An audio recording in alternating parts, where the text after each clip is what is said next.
немецкий язык. Мы занимаемся уже второй месяц. Это пристав.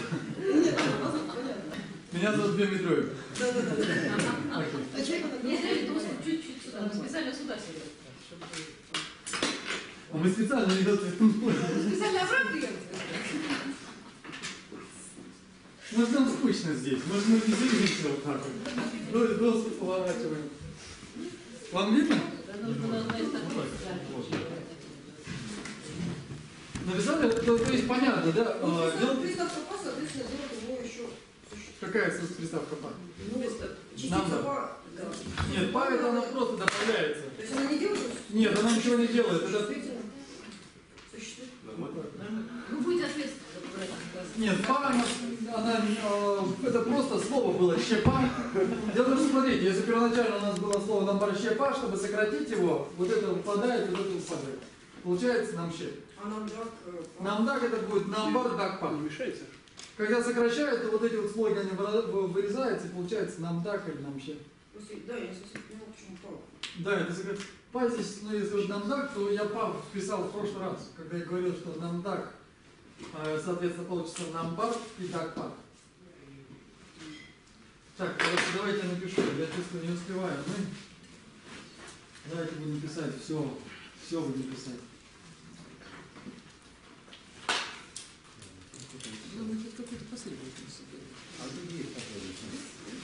Вот намдак это все понятно, да? Да. Это сокращенная форма, это вимала на санскрите совершенно чистый. Просто вот это, по сути, это сокращенная форма чего?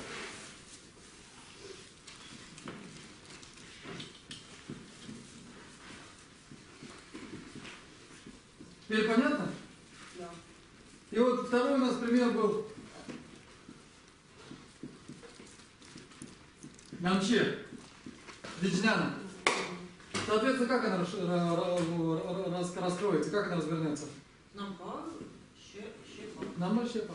Вот здесь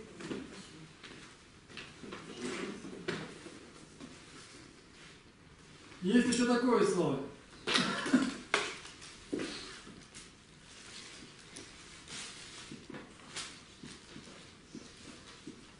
Винищая. Слышали такое? Прамана Винищая кто-нибудь слышал? Нет. Ну, это один из главных трудов по логике. И вот есть вот Прамана Вартика, а есть Прамана Винищая. Так вот, Винищая пишется вот так, Намге. И, соответственно, как он развернется? Как? Вот так вот. Намбар не па. Намбар не па. Да. Ну, сокращенно Намге.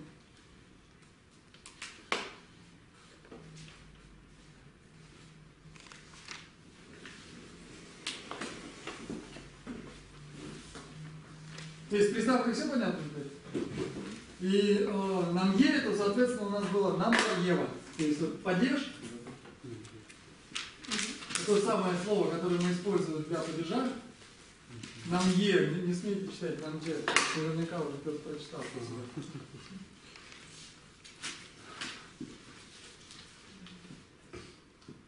И получается намбар-ева. То есть, ну, полное совершенное разделение. Так.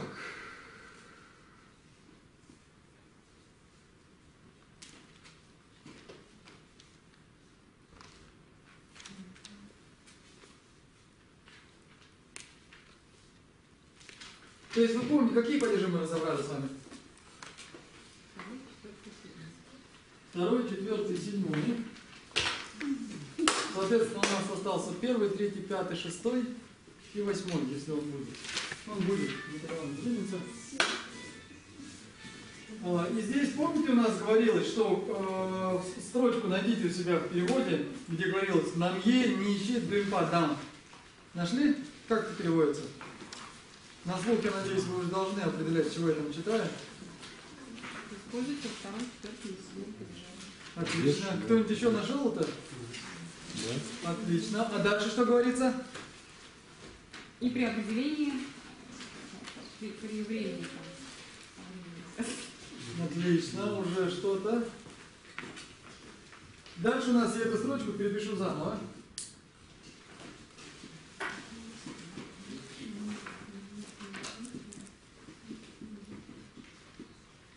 Я переписываю ту же самую строку.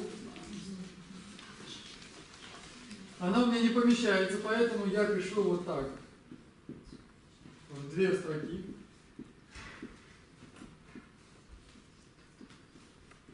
Ну давайте, кто чего там помнит? Что у нас там, как переведется? Тот самый. Тот самый. Так, дальше. Время дальше. Период. Множественное число. Ла. Ставится. Которое. Отлично. Отлично перевели пословно. Каждое слово. Отлично. Какой у нас смысл получается?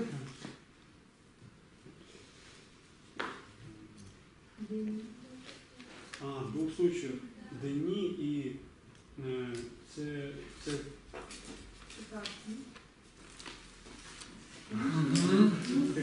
ставится Убедился. ла. Да, то есть в этих не ла, а ладен. Это 7 частиц. Теперь давайте разберем, что за у нас дни, что за у нас ЦК. То есть с цекапом вроде так нетрудно. В принципе, цекап обозначает обозначение времени. То есть вот эти частицы, 7, ладен, у нас используются для обозначения времени. То есть с помощью этих частиц обозначает время. В принципе, на самом деле я не вижу необходимости отдельно выделять это. То есть, если мы говорим, в котором часу что-то мы делаем, значит ли это, что надо выделять какой-то подраздел падежа, указывающий на время? Думаете так? Нужно? Неважно. Они выделили. И дни это у вас из кружки пьют. Дни это тот самый, то есть имеется в виду, выражает, видимо, одну сущность. Сейчас мы это посмотрим на примере. У нас здесь всего один пример, я не буду приводить другой. Но по большому счету это для нас не очень важно. Главное, чтобы мы понимали, где используются как используются эти частицы. Здесь вот для дни, у Дафа говорится, что это идентификация, то есть он использует этот падеж, эти частицы для идентификации. Я не знаю, чего он там подразумевает под этим. Но вот здесь дается пример такой. Что это такое?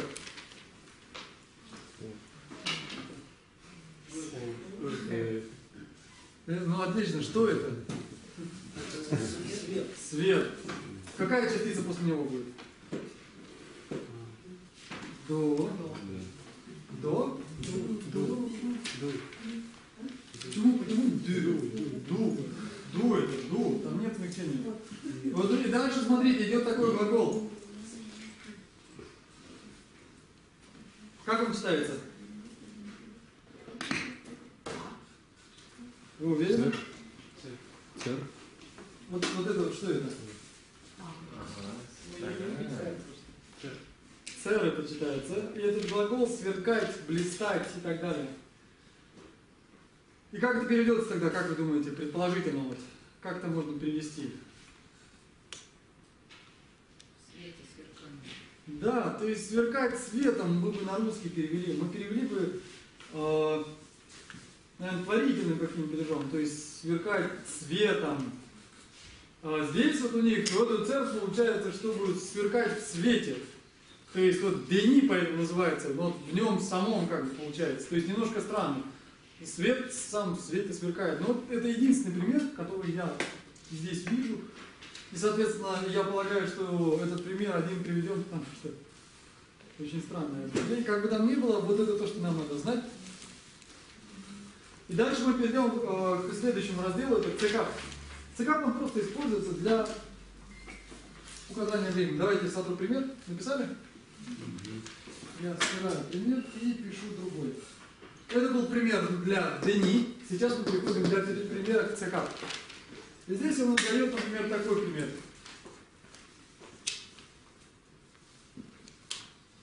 Нема, что это такое? Солнце. Солнце, а еще? Воскресенье, но в данном случае это солнце. Хорошо, что вы помните. Теперь смотрите, чар это глагол восходить, светить, проявляться. Там много значений. В данном случае солнце, скорее всего, что может быть? Либо светить, либо восходить. Соответственно, тогда чарка будет восход. То есть здесь у них есть такое образование существительных с добавлением вот этой частицы. Причем она может заменяться. Там может быть и К, и первого ряда К, и третья Г. Ну, пока надо запомнить вот это. С помощью вот этой К образуется у нас существительное.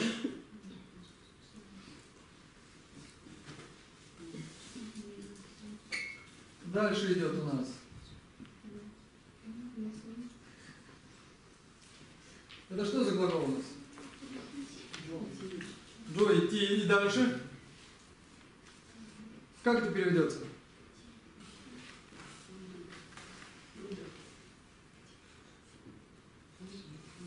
Ну, как это переведется? Солнце восходит, что ли? Идти на восход солнца или идти на восход? Идти на рассвете, на восходе. Ну, то есть можно было догадаться, если указывает на время, и здесь у нас говорится «нема чаркару до», то есть пойдем в восход солнца, имеется в виду пойдем на рассвете, пойдем на восходе. Или идти на рассвете, идти на восходе. То есть вот это «ру» здесь он говорит, оно указывает на время, а время подразумевается вот здесь вот. Обстоятельства времени. Ну, в принципе, да. То есть вот когда солнце там засветит, когда вот во время рассвета солнца, во время восхода мы идем, или пойдем, ну мы идем что ли. И здесь тоже он приводит только один пример.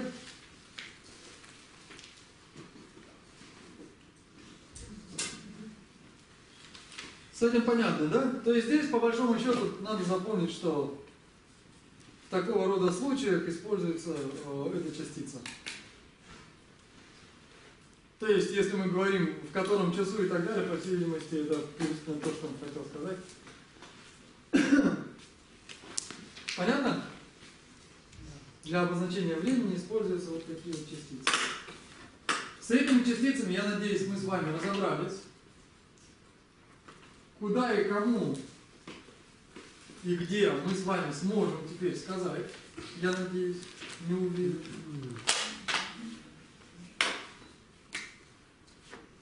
Как, сможем? Ну, если все вместе навалимся, Слушайте, вы же не будете переводить потом все вместе. Представляете? Мы сейчас придем группой переводчиков и переведем. У вас же не будет такой возможности. Давайте как-нибудь по одному.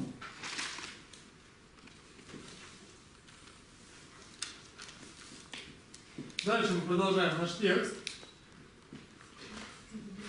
Кто-нибудь, что-нибудь, может быть, у кого-то даже шевеление где-то.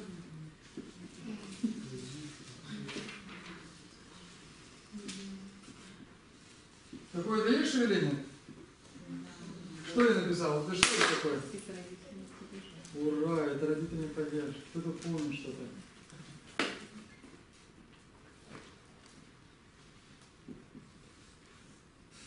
Ну, давайте постепенно, медленно. Что это такое? Совершенно разделительно. Падеж. Падеж.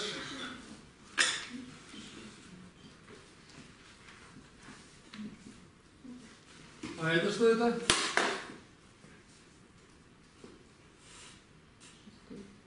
Шестой.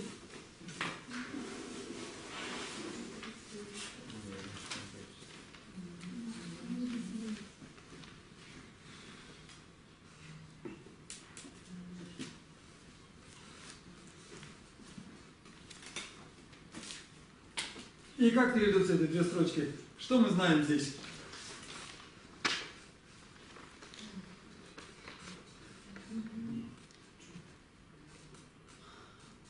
Давайте дописываем и переведем что-нибудь. Что ж такое здесь?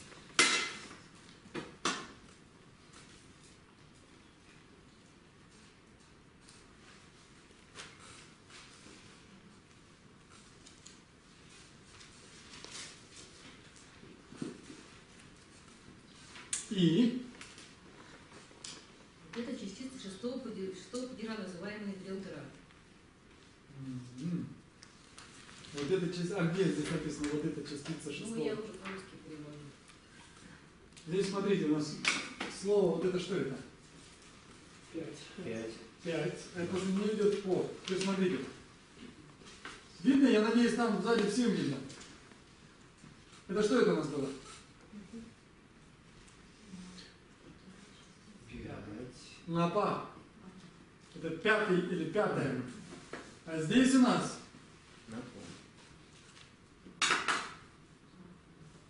Мапов. Это значит все 5.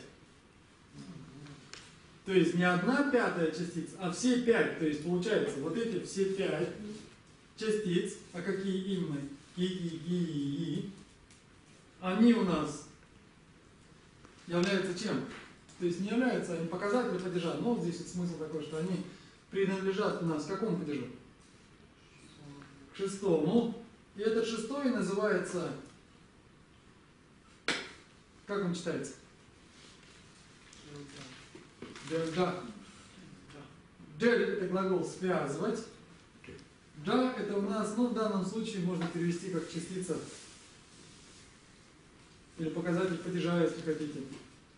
Дам, то есть это вот соединительная частица или соединительное слово. А дам что значит? И, то есть сейчас это еще не закончилось, потому что там будет еще где-то продолжать. То есть вот это вот надо заучить наизусть. Вот эти вот частицы, и то, сейчас мы дальше напишем, как они присоединяются, надо учить наизусть. Я не знаю, когда у нас следующая пара будет, мы все частицы, которые сейчас прошли в этом тексте, все, которые мы прошли, и которые я говорил записывать, напишем контрольно. А я надеюсь, что у нас в пятницу будет это занятие. Если не будет, я об этом напишу дополнительно, но вот готовьте, что в пятницу частицы, только частицы, которые мы с вами прошли, и как они присоединяются, надо заучить наизусть. Что вы пишете,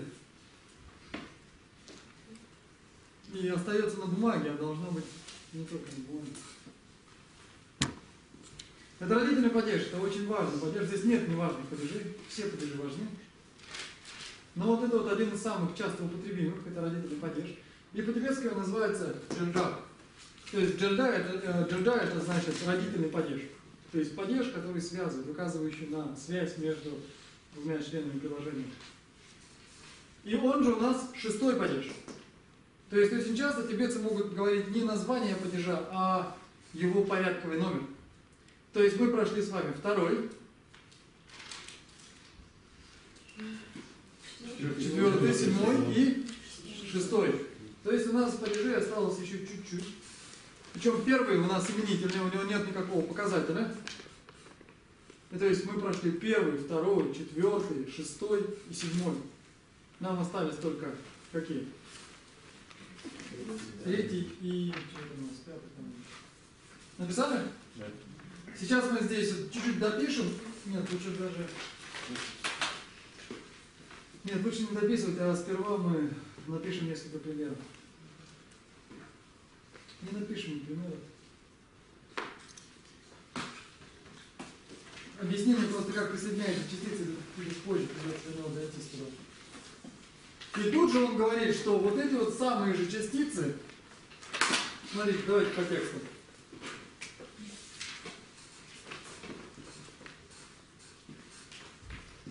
Теперь давайте посмотрим. Местоимения бывает у них два. Д это тот. Тот, который находится вдалеке от нас. Не здесь, а там. Понимаете? Это Д. Тот. А это что это? Этот. Мы с вами проходили же. Ди это не Ди, а Ди. Это простая Д. Ди. Это этот. Если я сейчас чуть-чуть открою, не подойдет вас? Чуть-чуть приоткрою, то будет помочь. Если начать заведешь,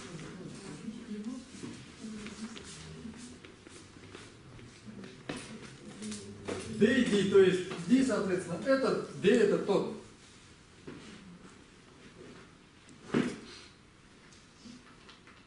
И какое же значение получится? Те. Что те? Частицы, то есть имеется в виду, здесь он указывает, вот D, вот это указательное местоимение, он указывает на предыдущее что-то. То есть вот те, то есть имеется в виду те 5 частиц 6-го падежа,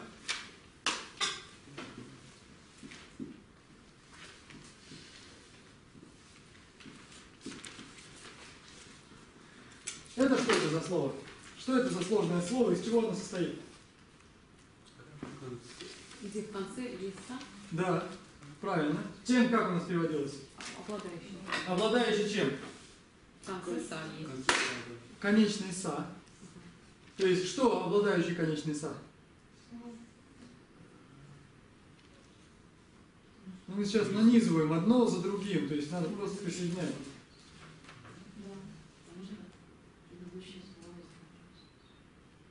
Нет.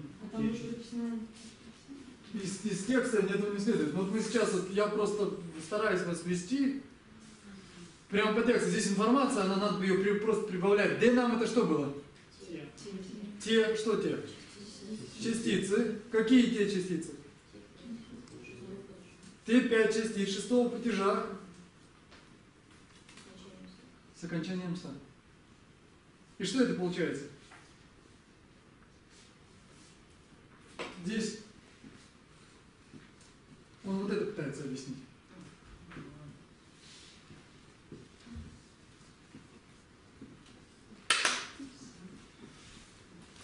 Понятно, что он говорит?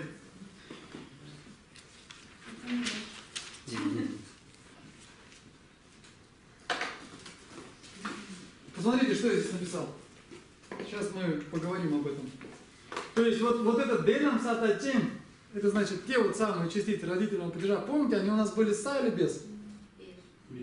А вот если они будут са, те же самые частицы ки, ки, ги, и, и.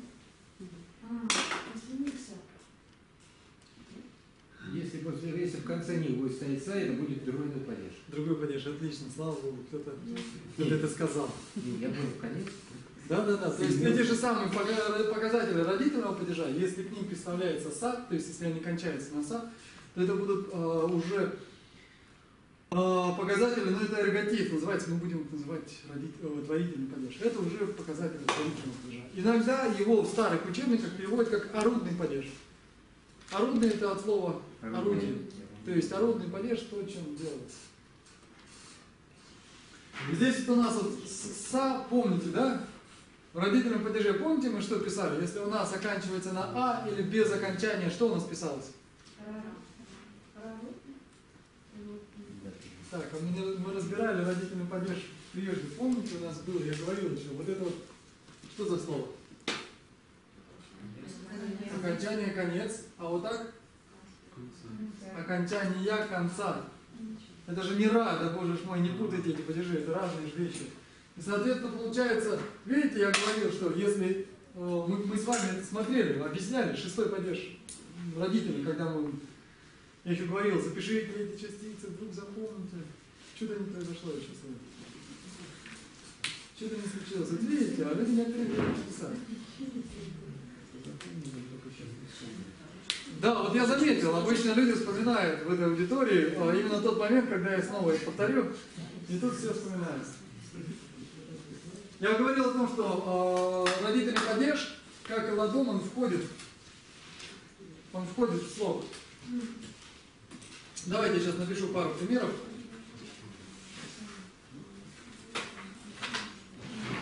Пару примеров, как это происходит. То есть вот мы говорили, вот это вот наше излюбленное слово. Так, если к нему нужно прибавить родительный падеж, он прибавляется либо вот так, либо вот так. И, соответственно, творительный падеж прибавляется вот так. Но только для этого случая. Вот слова без окончания или с окончанием а, они всегда себя ведут вот так вот. То есть к ним может ра войти в слог, или не войти и стать ру. Родительный падеж может к ним войти вот так вот, или выйти отдельно как и. И, соответственно, те же самые частицы, но са, здесь у нас, видите, здесь ничего не останется, будет только са. И запишется это вот так.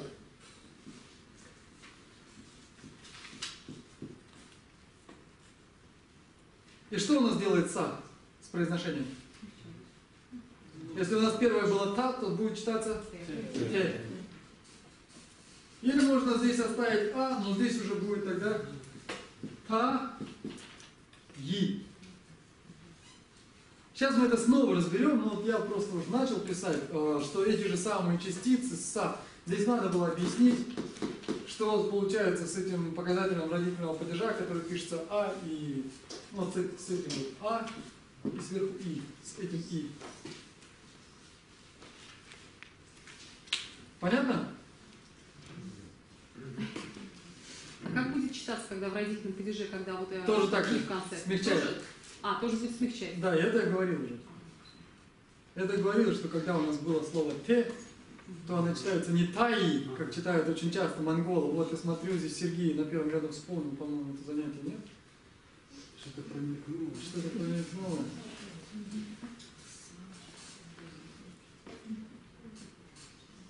Я сейчас напишу, что с вами со всеми происходит. Есть такое слово в тибетском. Я его уже писал, по-моему.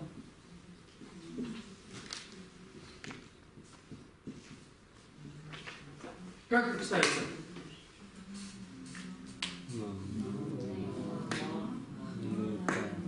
Вот здесь вот «ла» действует в смысле, скорее всего, времени. Когда, приблизительно так можно перевести. «Нала манепа», и здесь два глагола. «Нам» — это проявляться. Когда проявляется, что-то возникает, проявляется перед нашим взором, я смотрю, Александр уже вспомнил это, нет? Не вспомнил. «Ма» — это у нас отрицательная частица, а «ми» — это значит «непа», значит определять, уточнять. То есть знать что-то точно. И наноманепа есть такое сознание.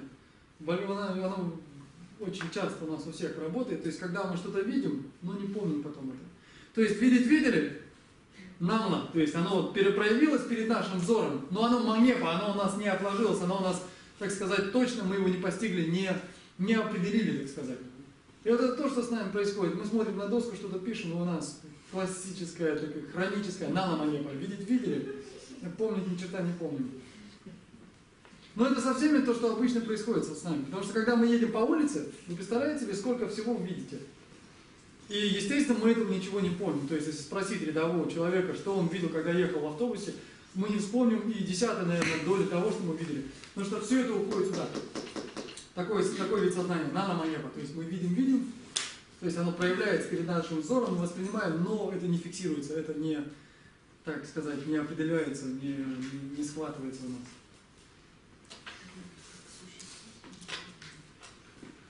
И я надеюсь, что у нас будет все меньше и меньше этого, по крайней мере, относительно этого занятия, потому что нам надо как-то усваивать то, что мы с вами проходим.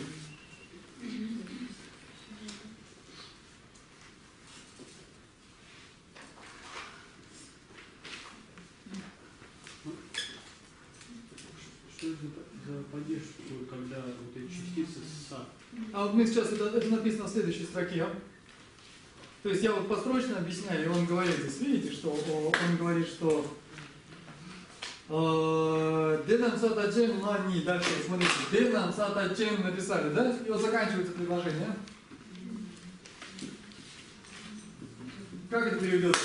Все, вот это вот все вместе с тем написать и прочесть, как это переведется? Если те частицы заканчиваются на «са», А где там «если»?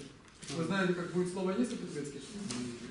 Нет. Тогда как же вы переводите «если»? Вот это что это у нас было? А именно или? Что касается чего? Пяти чего? Тех частиц каких? которые заканчиваются на С окончанием на «са», кто они? То есть вот он сказал, что есть частица родительного падежа, что относительно тех же частиц, которые заканчиваются, тех же самых 5 частиц, которые заканчиваются на «са», то есть вот это другой падеж. И здесь вот он говорит, смотрите. И здесь он говорит... Какое первое слово идет? А вы в тексте не смотрите? Ну хорошо, давайте. Первое слово «намье». То есть падеж. И дальше как думаете, что он будет говорить? Какой падеж? У меня не помечается в строчку, поэтому пишу ниже. Намье. Дальше что написано? Сумпа. Сумпа это какой? Третий. Вот это вот у нас будет творительный падеж. Или орудный. Сумпа.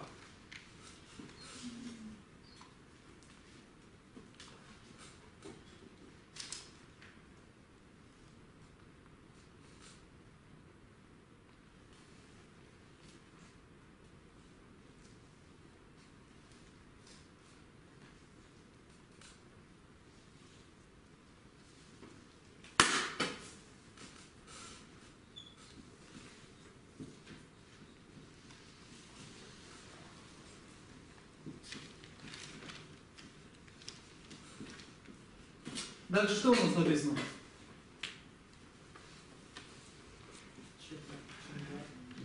Почему чинджа? Там откуда назализация взялась? Чеджа. Что такое чеджа?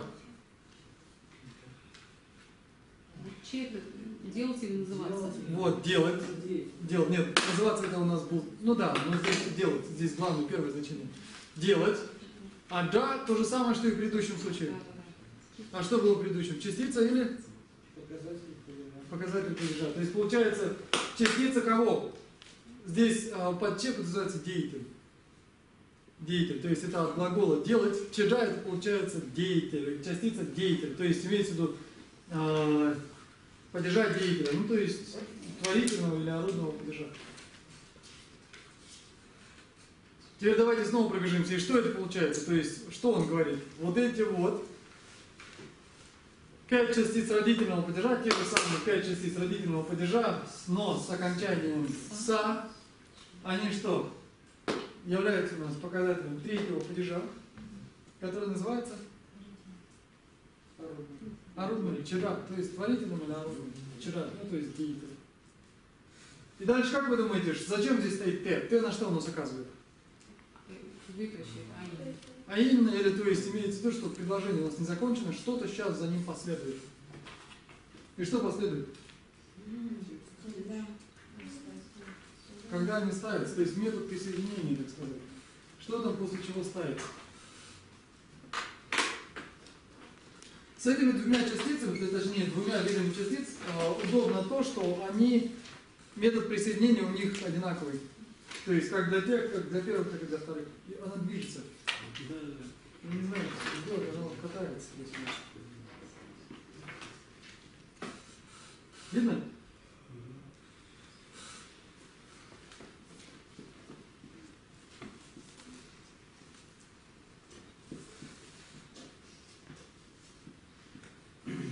Что это?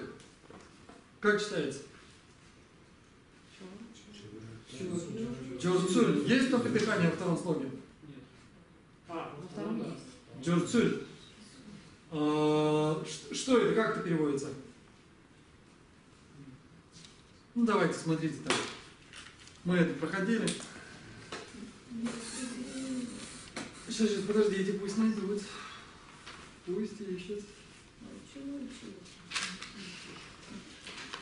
Я говорил, что этот текст, он повторяется, одни и те же слова будут повторяться миллиарды раз. Надо заучивать наизусть.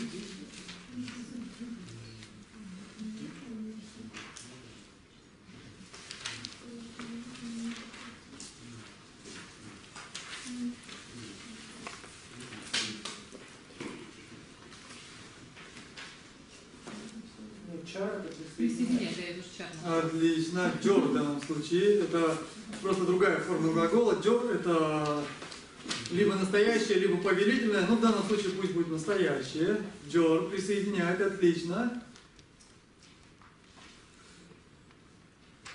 Ну а второе слово?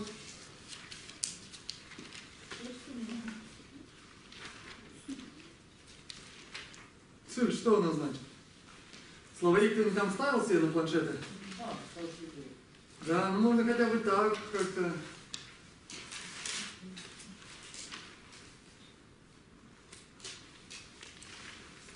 Что значит, когда форма глагола это джа без джо?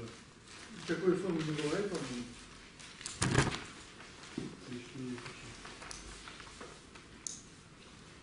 Может, я не знаю эту форму, но я такой не припомню.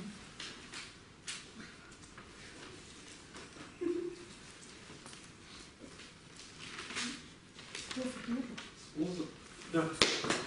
И как это вместе переведется? Присоединение. Присоединение чего?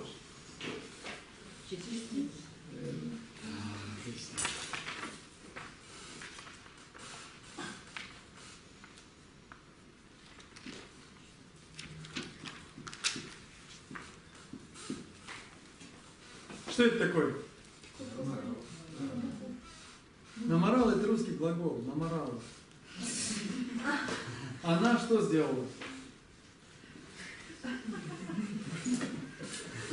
Что тибетцам понравилось русское слово «градус» в Москве. А теперь что это будет? То есть ги присоединяется к этим 4 буквам. Намарала. Я надеюсь, намарала легко у вас запомнится теперь. Джорцуль намарала ги. То есть метод присоединения. После намарала ставится частица ги.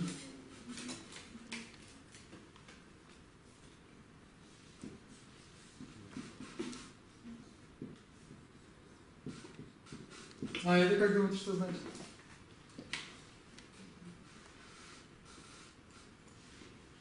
А после вот этих ки. Ура!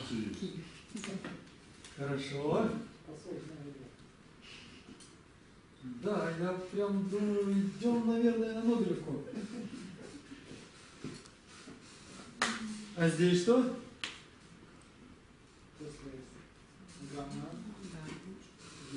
Ки, отлично.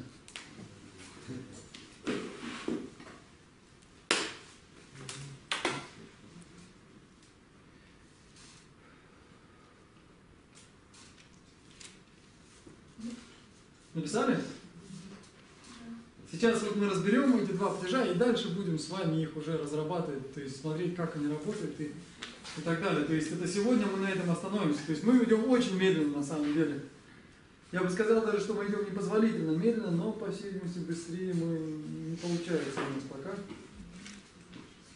Поэтому будем идти медленно и с контрольными. Давайте я допишу последнюю строчку из этого раздела сегодняшнего.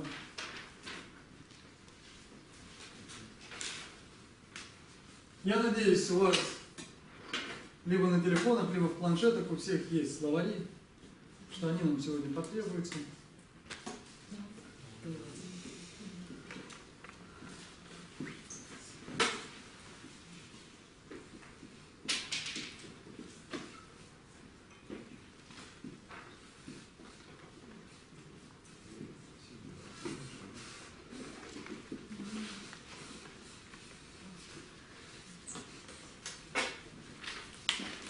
И как это переведется? Нет окончания. Нет, минуточку, да, когда а и нет окончания. То есть ме здесь, оно относится только к окончанию. Когда стоит последнее а или нет окончания, какие частицы приходят? И дальше у нас начинается другой раздел. И вот здесь это он говорил, до этого, помните, он говорил, что эти же частицы са, ну то есть он здесь их не объясняет, но это то, что я написал прежде. То есть если у нас вот это вот берем слово, которое у нас уже было 100 миллионов раз, если это та, то есть здесь у нас окончание а, видите, то это может быть либо вот так, входит куда? В слог. Или может быть вот так. Но тогда это уходит. Понятно? Может быть и так, и так. Если у нас появилась гигу, то как читается этот слог? Те. То есть не тай, а те. Написали?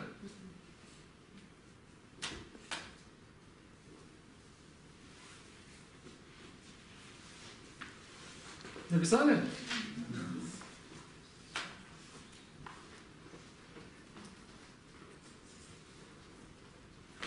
На всякий случай, так как у нас все-таки монголоведение и тибетология шли рука об руку, и очень часто тибетские слова мы произносили, как это делали монголы и как это делали в Бурятии. Что это у нас? Ха. Она часто читалась как ша. Теперь следим за руками.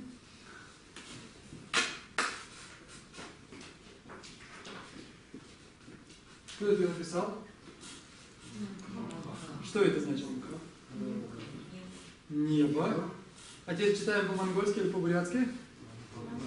Намха.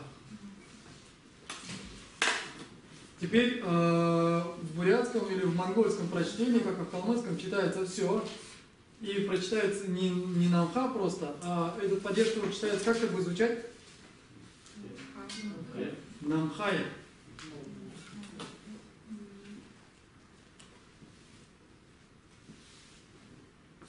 А нурбу, кто не знает, как переводится?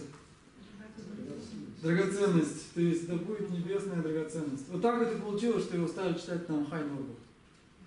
По-нормальному по-тибетски он читается намке нурбу. Нурбу. Куда у нас удар? Ударение куда? На второй слог. И норбу. А нурбу. Потому что геши, норбы, гомпы, тормы.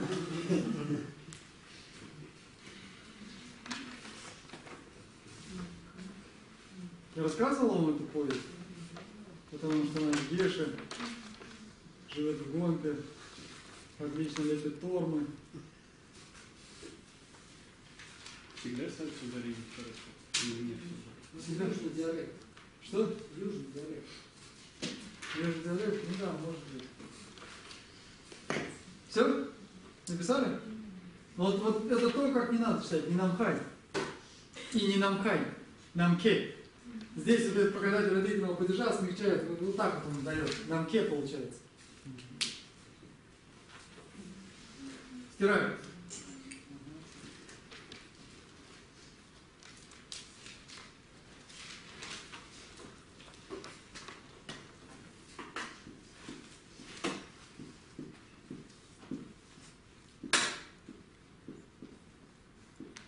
А это что это такое?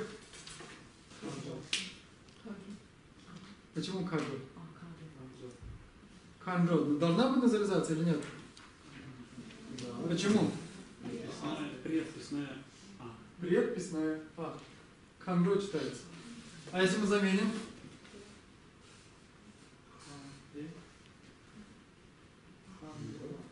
Ну вот это вот в Монголии, Бурятии просто читалось как да часто. Причем калмыки читали по-другому.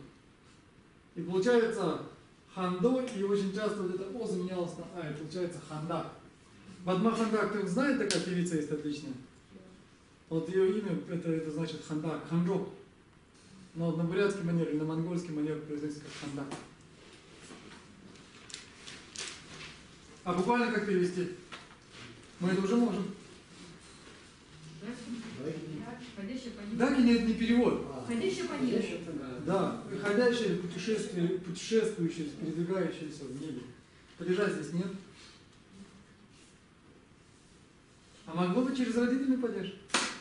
Тогда это будет какая? Небесная ходильщица или путешественница. Все? Написали? А что здесь говорит женский род? Ничего. Дело в том, что проблема в том, что дакини это женский род.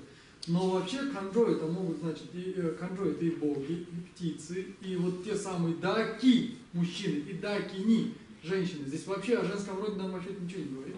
Но так случилось, что очень привыкли к тому, что канджо значит имеет только одно значение даки. На самом деле, те, кто путешествует в небе, это и боги, которые летают по небу, ну, в тибетско-индийском представлении. Это и птицы, то есть это другое название для птиц, канджо. И это, собственно, те самые даки и дакини, о которых мы обычно говорим. Ну что, давайте писать родительные падежи.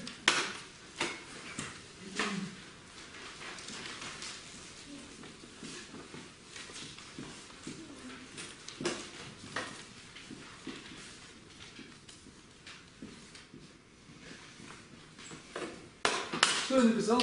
Как это читается? Давайте я буду писать, и сегодня мы будем проходить, то есть я буду писать нереальное количество примеров. Слова я вас заучивать не призываю, я надеюсь, у всех есть словари, я об этом говорил, я предупреждал, как говорится, самая любимая фраза, наверное, у всех людей, я говорил, я же говорил. Так вот, мы будем читать сейчас и переводить поочередно. Что здесь написано и как переводится? Мы, чопа. Не, ну вообще я думал, по одному будем, конечно, делать. Какие-то слова будем знать, какие-то не знать. Что мы здесь знаем? Лама. Чё? Дальше. Чё? Что это значит? Слова есть? Помогайте, дайте все вместе посмотрим. Нет. Здесь нет слова, ни дхарма, ни учения. На этой доске, по крайней мере. Что это? Нет. Выше как у нас писался? Чё у нас писался? И не собрали. Давайте будем гадать. Давайте, погадай. Вот, кто нам сказал подношение? Вот, это подношение. И что это у нас? Показатель какого это падежа? И как это переводится? Подношение ламе. Ну, вообще это не ламе, скорее, а подношение ламы. Ламе чупа имеется в виду ламское подношение. Но на русский мы обычно переводим подношение ламе. Хотя, если буквально взять, то это получается через разделитель падеж это ламское подношение, учительское подношение, то есть подношение учителя. Написали?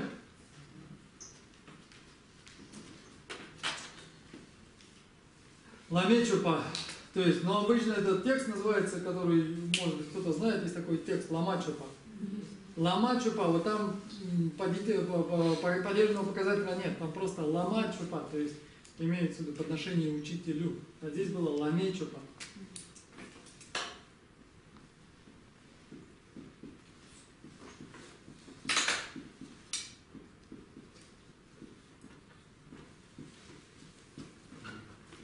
Давайте вы, что здесь написано? Какая разница?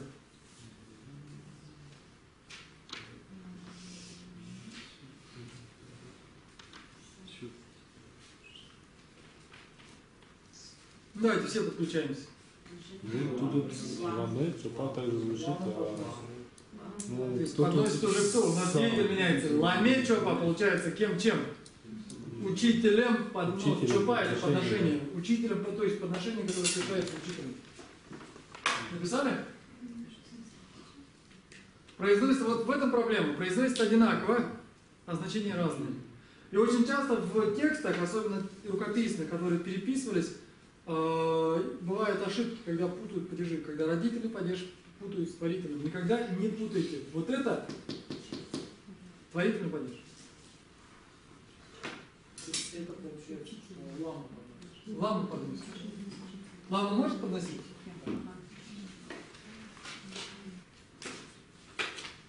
Давайте напишем это.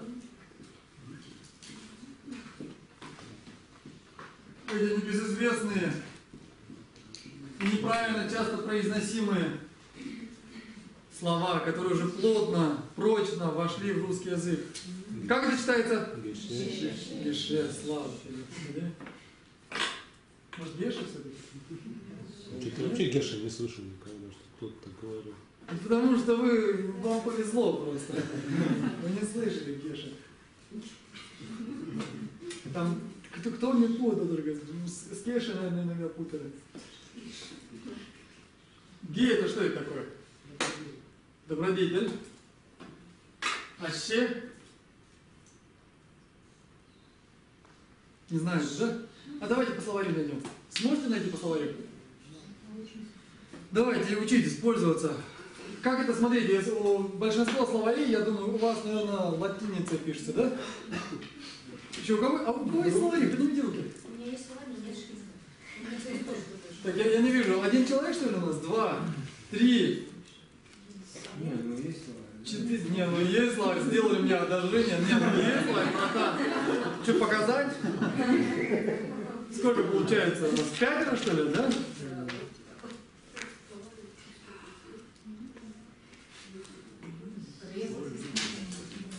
Резать? Нет.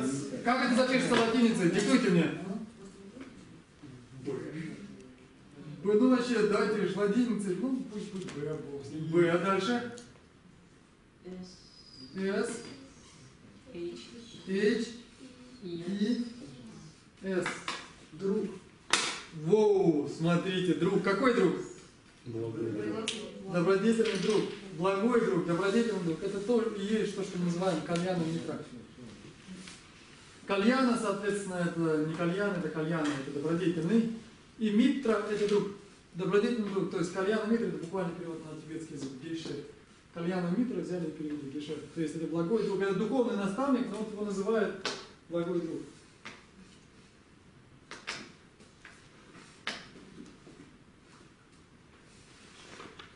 Гейшер.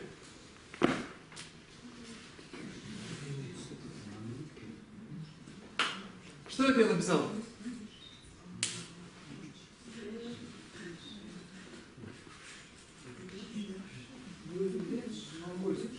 Гевш. Это то, как монголы произносят. Это гевш. То есть у них вот это В произносится, и слог получается делится так. Гевш. И причем вот это получается, даже я не знаю, как слог поделить. Гевш. Но здесь, видимо, все-таки есть такая очень краткая ш, которая, да, гевш получается. Все? Я слышала гипши. Гевши тоже говорят, но монголы говорят гевш. Писали это с вами мы?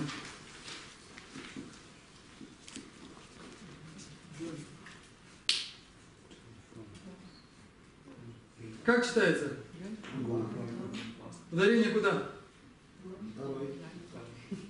А кто сейчас сказал на первый? Безобразие, я говорил же.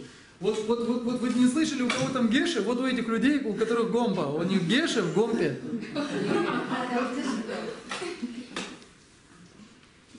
Теперь смотрите, здесь интересно происходит случай. Здесь вот произносится как Гомпа. Почему? Гомпа, я не знаю, здесь вот эта назализация такая происходит. Гомпа. Почему? Потому что, скорее всего, па какая у нас? Па.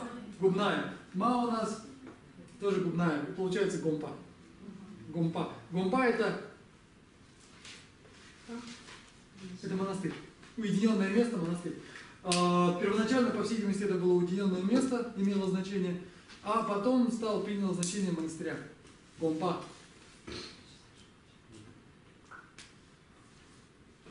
Соответственно, вот это будет. Есть несколько слов, которые произносятся вот так, то есть через М.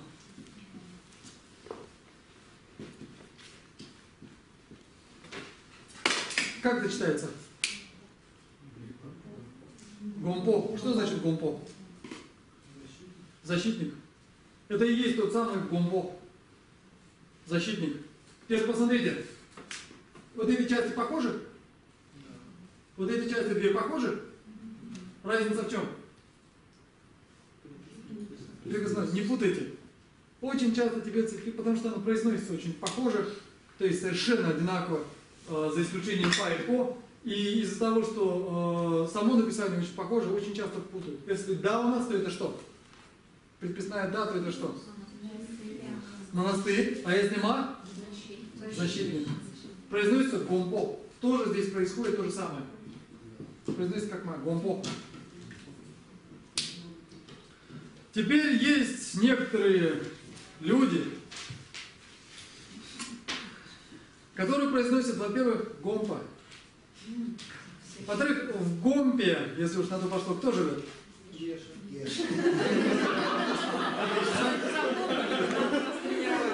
Хорошо, тогда давайте допомним. И что делает Геша в Гомпе? Для Бетормы. Вот. Так вот, кто обычно живет в монастырях? Монахи. Миряне там живут? Нет. То есть, если мы собираемся в каком-то месте, можем ли мы назвать это Гомпа? Скорее всего, нет.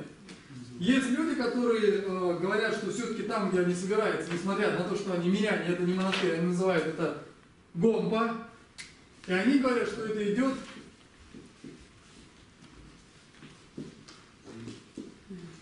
от глагола гом. Медитировать. И типа Гомпа, это у них получается место для медитации. Такого образования существительным в данном случае быть не может. И Гомпа у них получается, что это будет, глагол или существительное? Вспоминаете? Глагол. Если было бы Гомпа, это было бы существительное. А так Гомпа у них получается глагол. То есть, вот люди, бывает, придумывают нечто новое, пытаясь как-то подстроиться под реальность, то есть, вот это так не бывает. Ну это претензии к закченовцам, это их изобретение. У меня нет никаких претензий, во-первых, не к закченовцам, во-вторых, это не важно, это неправильно. То есть должно было быть либо гомгяпса, либо гомса какая-нибудь, либо еще что-то, но не так. То есть это слово неправильное, запоминать его не надо. Нет, надо запомнить слово гом. Гом это медитировать. Потому что если мы приедем в Кумпельник, нас тут же позовут в Гумпу именно. В Москве.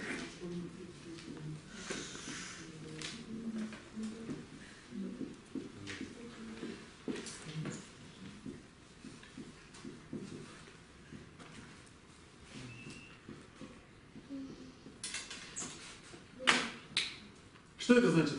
Как читается, что это значит? Давайте будем давайте, Саша, читайте. Гомпи. Гомпе.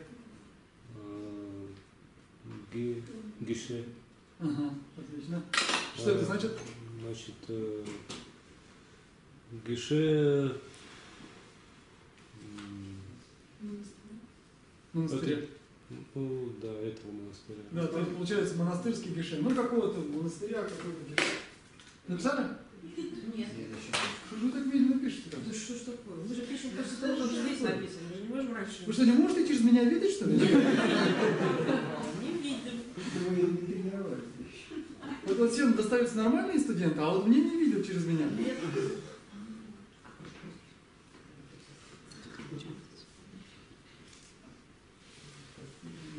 Так еще раз вперед.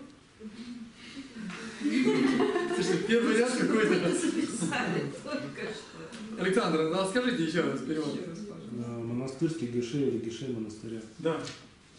Это какой, ну, вот для первого ряда вопрос. Вот это какой падеж? Ты родительный?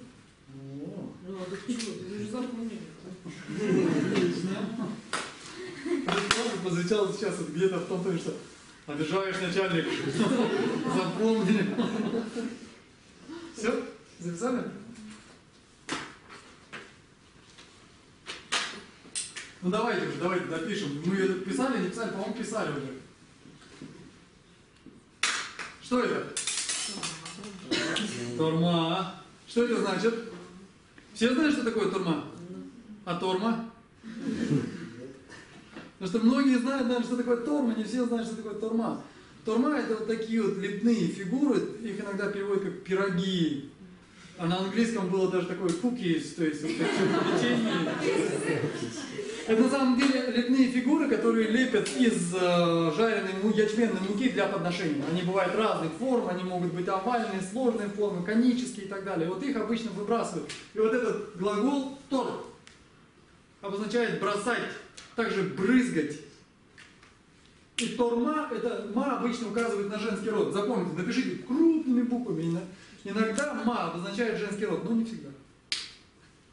И в данном случае не обозначает женский род вообще. Есть предположение, что ма указывает на величие. По всей видимости, это очень большое торма, наверное. Но не всегда. Видимо, есть случаи, я вот с этим не согласен, но вот некоторые ученые говорят, что и ма указывает иногда на величие или значимость, важность объекта. И торма — это вот объект, который бросает. Торма. Торма. Я надеюсь, я откладываю его на ваше подсознание. Торма.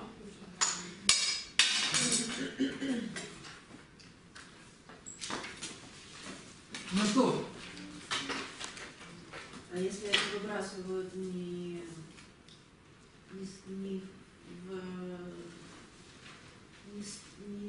в смысле практики, то это тоже Да. можно использовать? Выбрасывают, прызгать.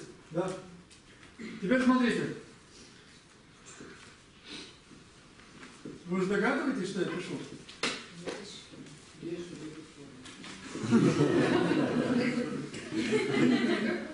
Что я написал?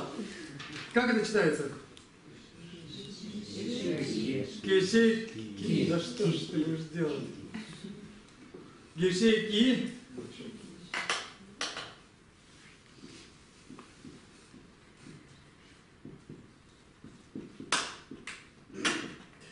Что написано? Ой. Вот. Поехали, потом разберем гешет, нормально.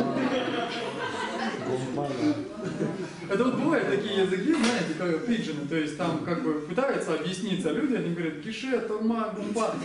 Что-то из этого выйдет в конце концов.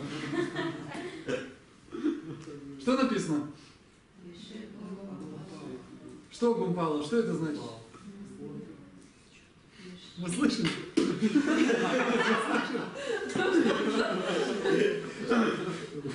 Шмар какой. Так что написано? Переводите. Я не слышу. Монастырь. Монастыре. Монастыре,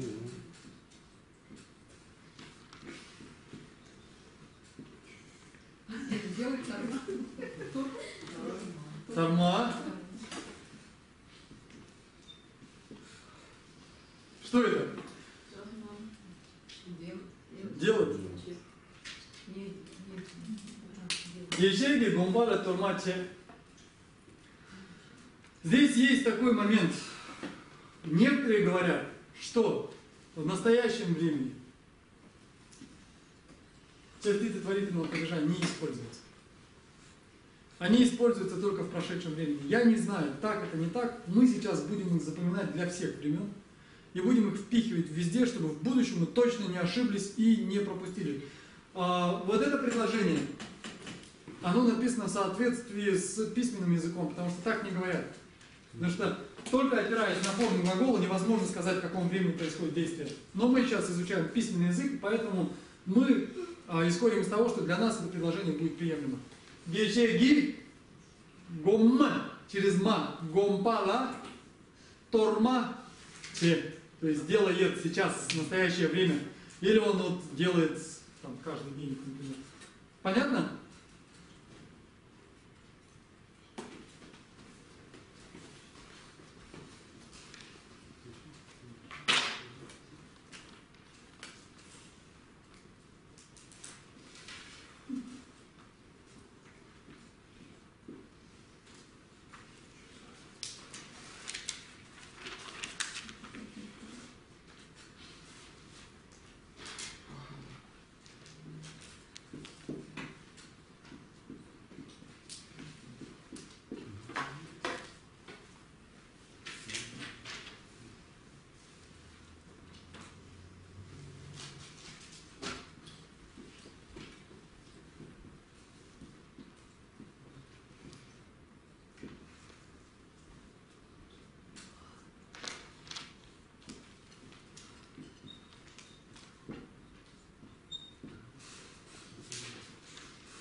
Так, ну давайте вы прочитайте это предложение.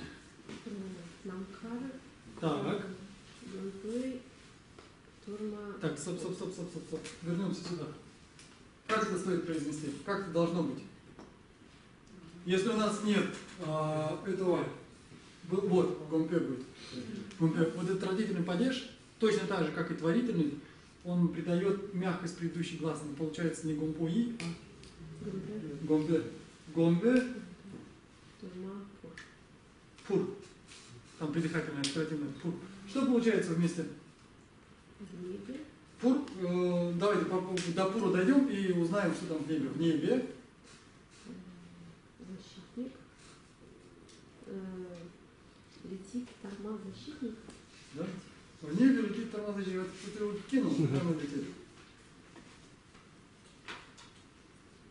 Написали? Нет, еще чуть-чуть.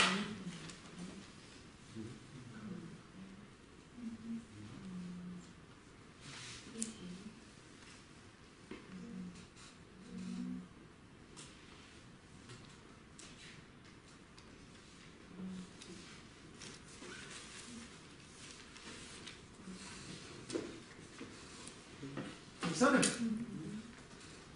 зачем не нужно название, что Как? на К?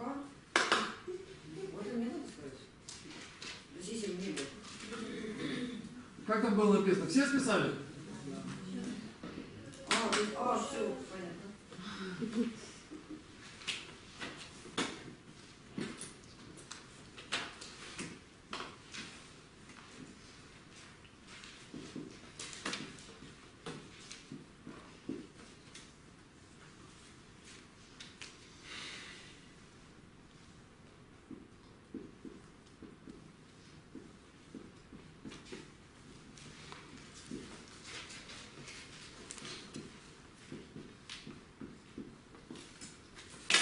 Давайте, читайте вы. Что там написано? Хи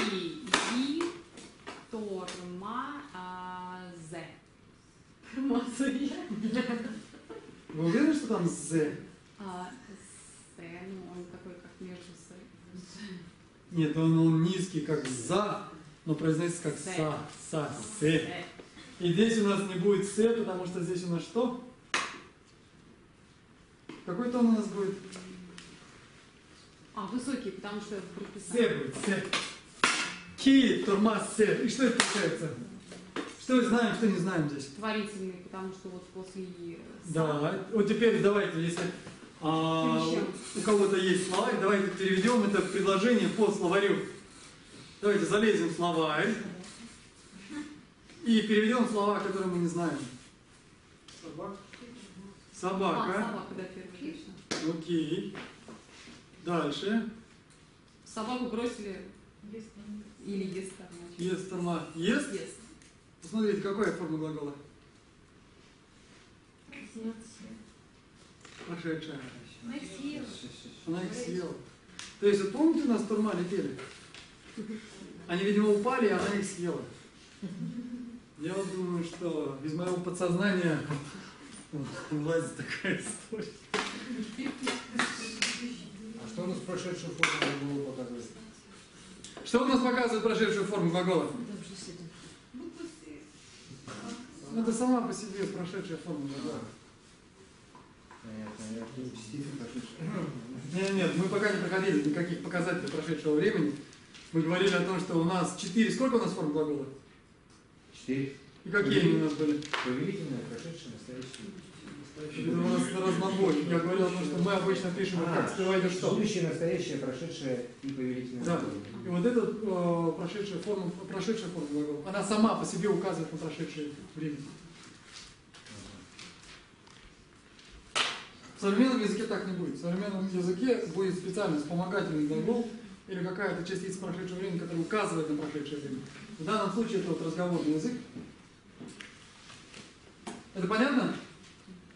Давайте еще попишем. Нам надо сегодня закрепить эти падежи, потому что я боюсь с вами идти быстро. Потому что на следующий раз вы можете не вспомнить ни меня,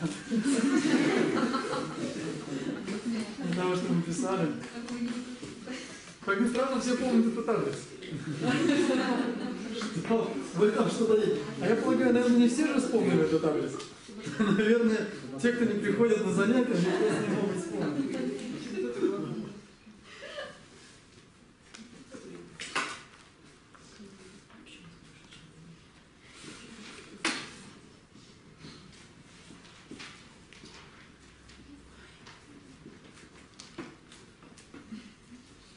Что здесь написано? Давайте прочитаем. Читайте. Лиги. Я так чувствую, вы как договорились в прошлый раз, так и решили дальше. Смотрите, всю оставшуюся жизнь так и будете читать.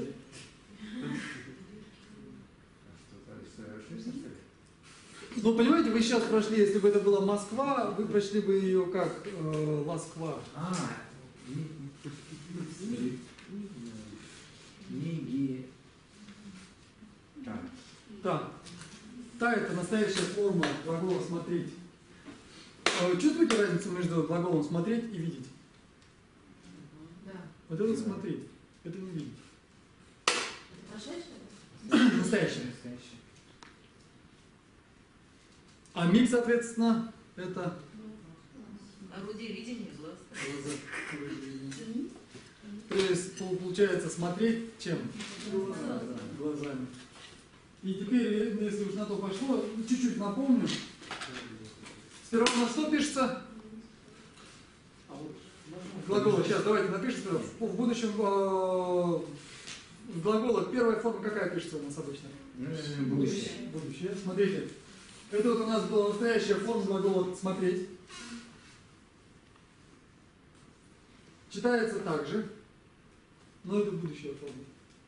Дальше какая пишется?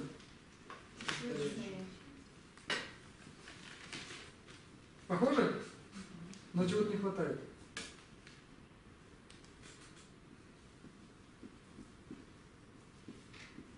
Так, вот здесь у меня вопрос. Скорее всего, вот этого нет. Вот так должно быть. Как это прочтется? Т, то есть уже немножко по-другому произносится.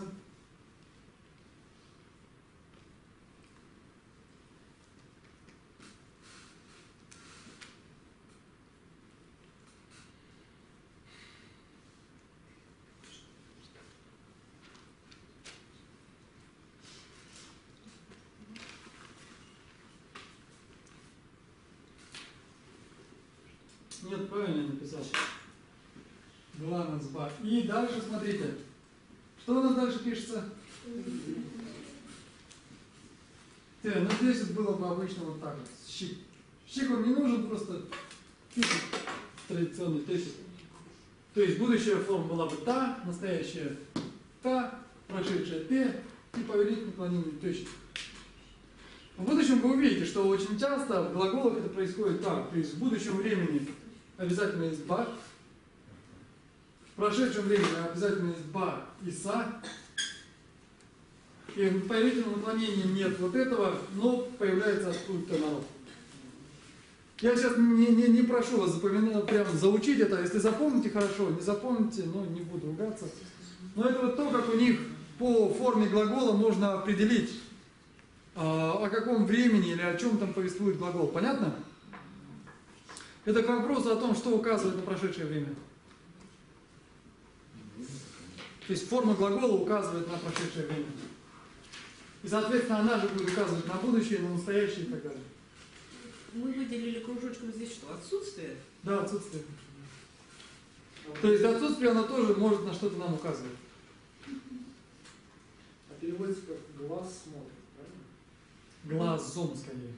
Смотреть.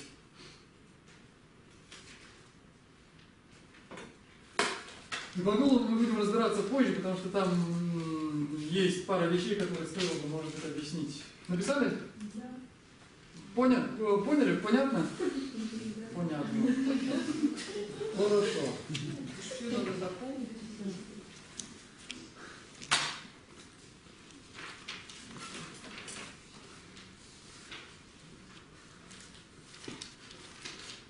Что у нас существительное отличается на ударение.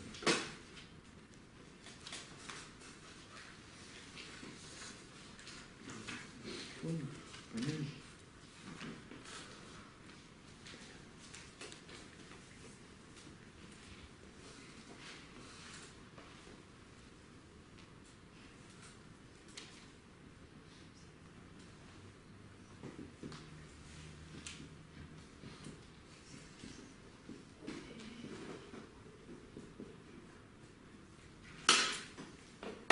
Давайте, читайте, что здесь написано.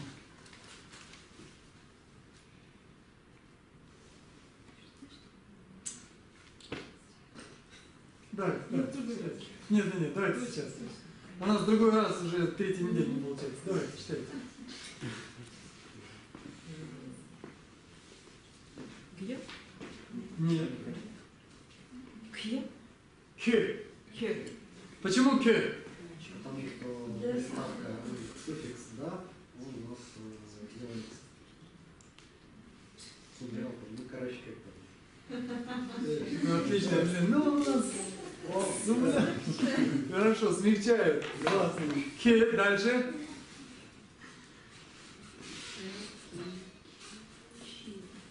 Чи? Нет, без придыхания. Ки? Хеки. Дальше. Ки? Где у нас там? В следующем слоге, где у нас корневая? До. До. А после нее что идет? И как вместе? Дому. Дальше? Па. Па. А вместе все?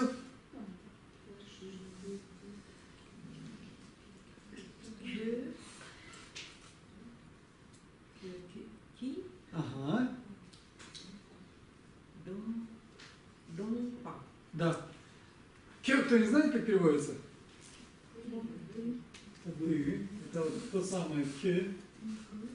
Ты. А ки это у нас что? Это не собака.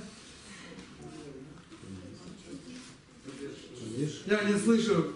Громче, пожалуйста. Родители, ну и какие получается? Твой или твое, а домба это лицо. Кеги домба это твое лицо. А теперь смотрите.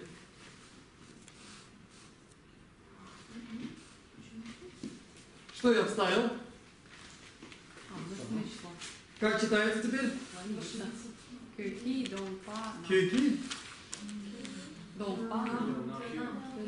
Ну вообще, вот стоп, вы уже проходили этот момент. Куда нам вставлено? Кюна. Кюнам, ки. Боже мой. Ну было бы странно, если бы я по показателю множественного числа поставил после лиц. Тогда было не ваши лица, а было бы что? Твои лица. Так вот, как это вместе еще раз читается? Кюна, ки, дампа. Дампа. Домпа. Домпа. И переводится это? Ваши, ну, ваши лица будет. Это то, что я вижу 2 раза в неделю. И не краснеет, главное. Бледнеет. Написали?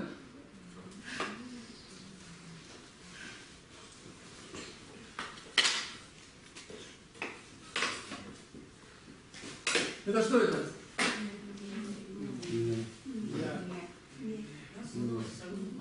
И как это будет с народным падежом?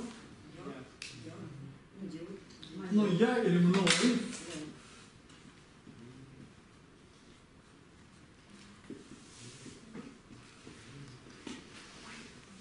А это что, никто не знает? Тибетский как читается? Ке. А дальше? Ке. А почему ке? У меня учитель был, помните, Гишинима сюда приезжал? Гишинима на андосском читал как Беркель. Беркель. Беркель. У них диалект читается по-другому. Для этого надо знать, как правильно читать это. То есть у них очень часто са читается как ре и так далее. То есть вот у них там читается какой-то Беркель. А по центральному тибетскому это ке. Ке это голос, ке это язык. Ке это, соответственно, тибетский язык.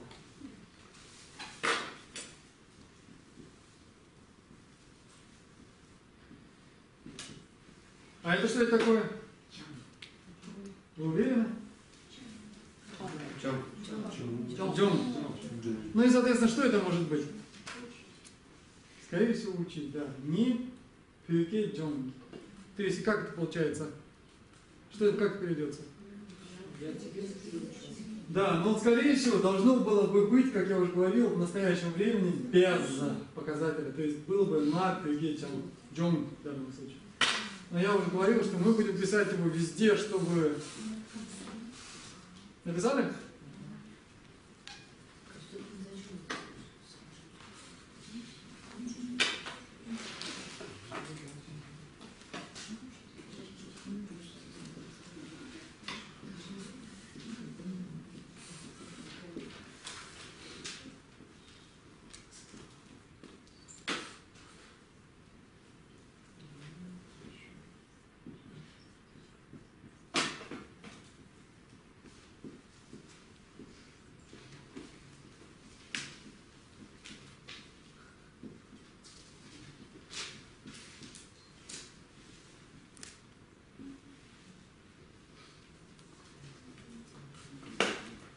Ну-ка, давайте, Александр, попытайтесь прочесть и перевести. Гешеки, гомпарсо, кила. Кела. Как это переведется, как думаете? Душе, Так, монастыре, так,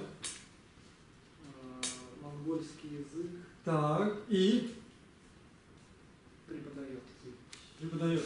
А точнее, преподавал. Это прошедшая форма. Преподаватель. Ладно.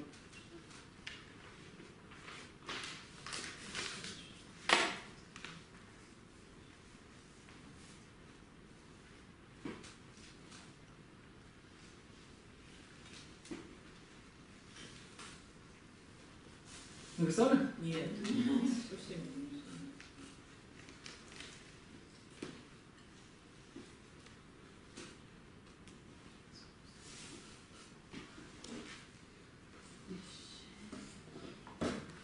Я чувствую, сегодня я до всех не доберусь, к сожалению. Но первый ряд мы с вами закончим. Поэтому мы сейчас напишем еще одно предложение.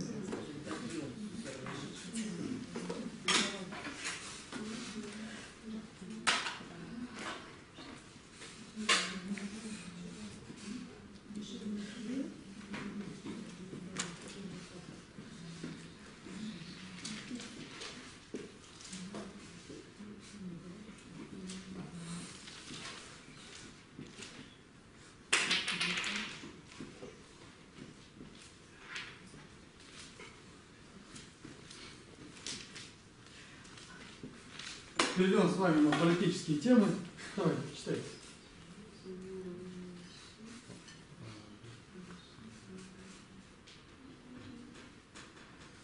Читай.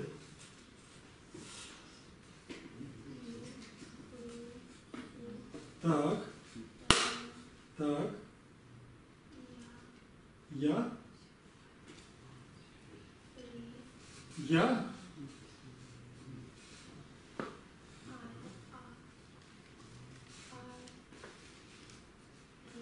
Так. Так. Точно? Так.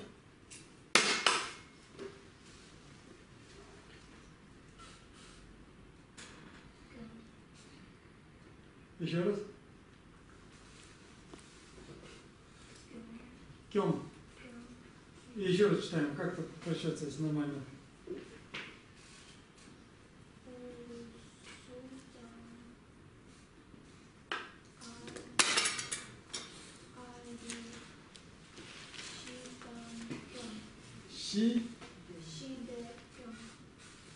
Так, давайте теперь смотреть. Где у нас показатель падежа? Кто-нибудь его видит?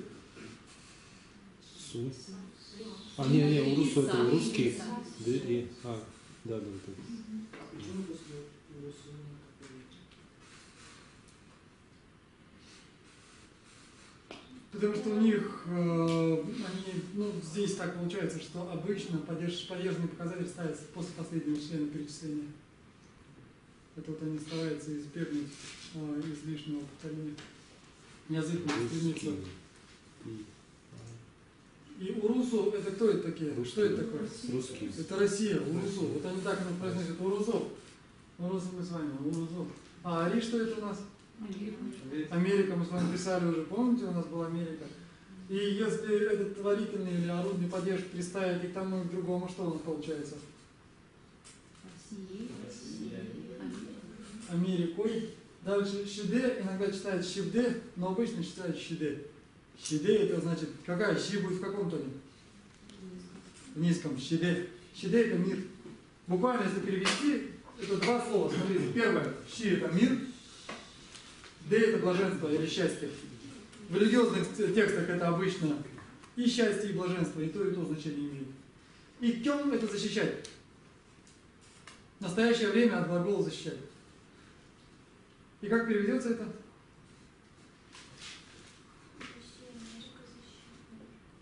Вот так и переведется. Вот это уже не важно.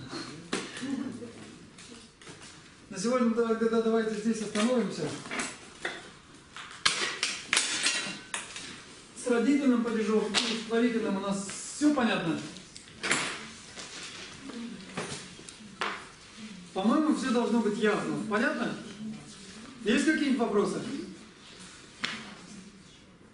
Единственный вопрос, если триггер, то орудный падеж ставится после одного падежа, да? Скорее всего, после обоих. Нет, если при перечислении, после последнего.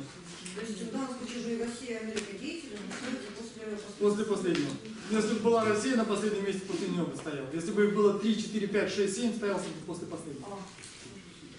Другой случай, если мы говорим, что я топором, но это мы будем изучать позже. То есть, если я топором дерево рублю, где там должны ставить падежные показатели, мы с вами будем разбирать в следующий раз.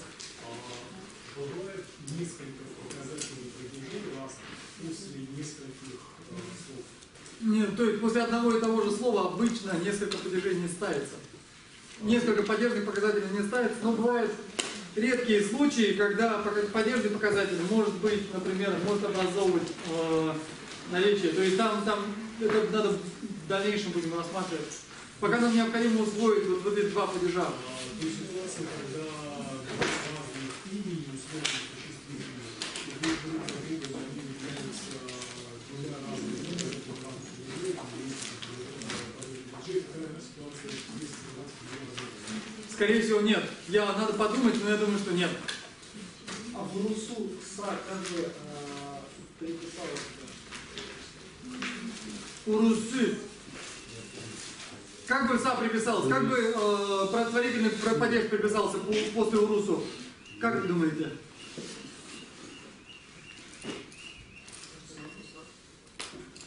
Он нашел слог просто и все. То есть ксаса добавляется. Ксуса. Было бы вот так. Вот И как вместе бы это они произнеслось? переводят. Уруси. Уруси. Но он мог стать и так вот. Он мог, показатель мог стать и там, и там. То есть вот такое предложение тоже совершенно возможно. Ну, обычно Уруси, нет. да, Ари, Шидекон. То есть и Россия имеется в виду. Россия, здесь показатель стоит. И Америка, Америкой, здесь показатель. И так тоже бывает. И так бывает, и это бывает. Ну что ж, давайте тогда по-быстрому сделаем посвящение заслуг и пойдем. Чанчо Чанчо Римбоче, Аки Вананче Гёче, Кеваням Бамивая, Кванега Добивайче, Тонеда Римбоче, Мато Вананто Гёче, Тованям Бамивая, Кванега Добивайче. Канера Беку Бейджингазо, Пенадева Мане Чумене, Чирели Мантиденя Дуния, Жабезеля Мадоди Гёче, Чамбека Воче Беркемпат, Кунду Замбоде Янтишенде, Yavadida Daja Doma, Tisoja Vajavadin Jagi, Mavagana, Chudoma Vadi, Atagari Zavadi Kunga, Samboju Jaratu, Mavaji. Спасибо. Следующее занятие у нас должно быть в пятницу в 7. Если его... Мы уедем в Москву. Вот я еще не знаю, уеду ли